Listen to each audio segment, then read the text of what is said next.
ja tuleb meie juurde, noh, võib öelda tänase mängu staarmängija, kui nii võib öelda, Rasmus Kala, tule veidi siia poole ka.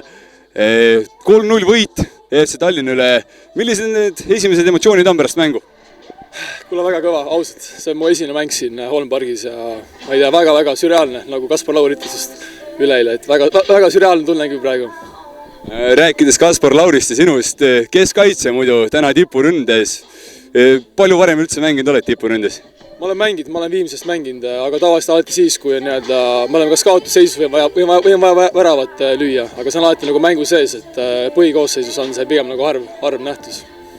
Mängu alguses natukene tundusid rabe, võib-olla palli ei teinud koostööd nii palju, teisel poolajal täiesti teine pilt, et kas kuidagi harjusid või lihtsalt midagi muud? Ma arvan, panin putsadel paelad kõvemini kinni ja see aitas. Räägi need väravad ka läbi, esimene värav. No, sutsasid värava eest ära, kõigepealt Tšeresovja ette ja siis panid võrku. Kuidas see oli?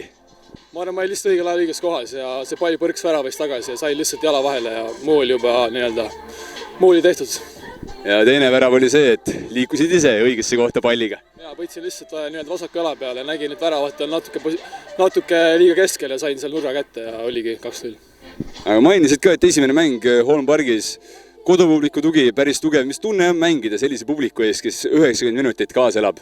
Väga kõva, tõesti. See on midagi sellist, mida Eestis nagu väga tihti, ma arvan, staadionitel ei näe. Sellised fännid võiks igal nagu esiliiga võistkonnal olla, aga me oleme väga rahul, et meil on sellised fännid siin Tartus.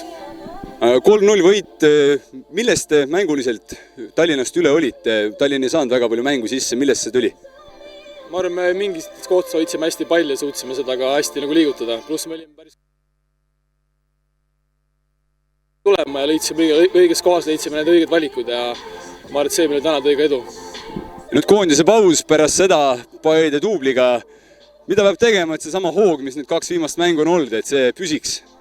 Teeme trenni edasi, proovime ennast ravida ka, sest tegelikult meie põhiründe Erki Mõttus on praegu väljas, sellepärast mängisingi tema asemel. Proovime oma mängid tagasi rivisse saada ja loodame, et see annab meil veel kõvasti juurde hooaja esimeses käigus. Ja kui Mõttus tagasi tuleb, siis kumb alustab? Eks peatreener otsustab, mina ei tee seda valikut. Selge, aga aitäh ja edu!